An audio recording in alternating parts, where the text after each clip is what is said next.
A day in my life as a work from home mom. Good day everyone! It's a Sunday today at finally nakagising na ako na maaga para pumunta sa local market. This is my morning look at walang filter yan. Ang sikat na ng araw which is a sign of a good day hopefully. Bumili ako ng fresh na seafoods, gulay at prutas dito sa local market malapit sa amin and near lang ito sa CCLX Bridge. Nakabili rin ako ng flowers at nung umuwi ako isa-isa ko nang inilagay ang mga ito sa lagayan. Nakabili ako ng pugapo na isda at pinalinis ko na yan sa market kanina. And then I got shrimps as well. Funny dahil yung budget kong isang week sa palengke ay minsan yan din ang gastos namin pag kumain sa labas. So you really have to be practical kung saan mas nakakamura but also eating out is like rewarding yourself rin naman. I also bought chicken with me.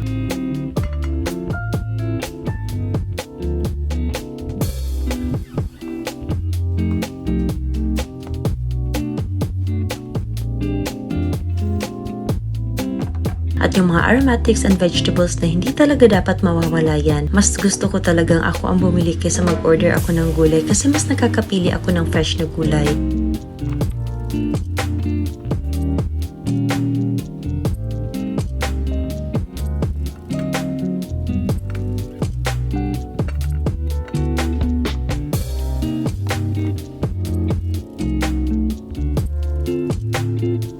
I also bought lemon, banana, and mangga na paboritong gawing smoothie ni Alex.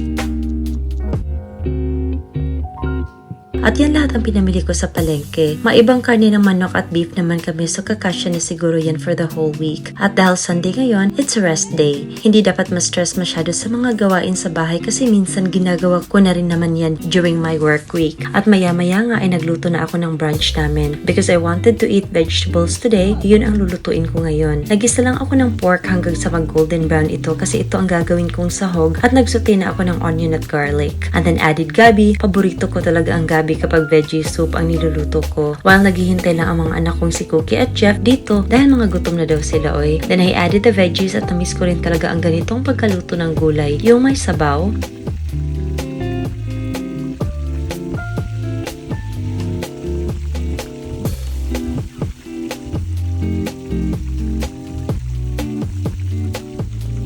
Nagluto na rin nga pala ako ng fried chicken and then plated our brunch for today. Parang pang karinderya style itong ulam namin ngayon but ito talaga ang namiss ko. Noon kumakain ako sa karinderya, munggo at fried food talaga ang ino-order ko. And then we just ate together at may mga curious nga kung nag-away ba kami ni Alex. Hindi naman sa nag-away, may mga hindi lang pinagkakaintindihan at hindi ako ang tipong nakikipag-away sa partner ko. Usually I give silent treatment kapag hindi nakikinig sa akin kasi nakakapagod ang paulit-ulit kang nagsasabi ng mga bagay-bagay at hindi naman nakikinig. Kaya ayun, I gave him a silent treatment pero okay naman kami, napag-usapan na namin yan. Kaya nung hapon na ay nag-decide kami na mag-jogging dito sa El Corso at sinama namin si Cookie. Si Jeff ayaw sumama sa amin at kami na lang ang lumabas. Malapit lang naman ang El Corso sa amin, mga 15 to 20 minutes lang at pumasok nga kami sa mall dahil bumili si Alex ng running shoes at buti na lang pinapasok namin kami ni Cookie. First time ni Cookie na pumasok sa mall and I am so proud na napaka-behave niya. Nang umupo pa ako sa bench ay gusto rin niyang umupo. Pinagkamalan pa siyang buntis pero hindi po siya buntis. Sadyang chubby lang po talaga si Cookie. At ayun, nag-start na kaming mag-jogging at medyo nagabihan na nga kami. Yan si Cookie, napagkapabebingahin yan sa amin. At nung lumabas kami, may iba na nagpipet sa kanya, may iba na nag-hug pa. I know, sweet si Cookie at napaka-gentle niya. Pero hindi ko pa rin makontrol ang reaction niya towards strangers petting her. So I guess I wouldn't recommend that. After our jogging ay kumain na agad kami oy. I-replenish natin ang na-burn na fats ba.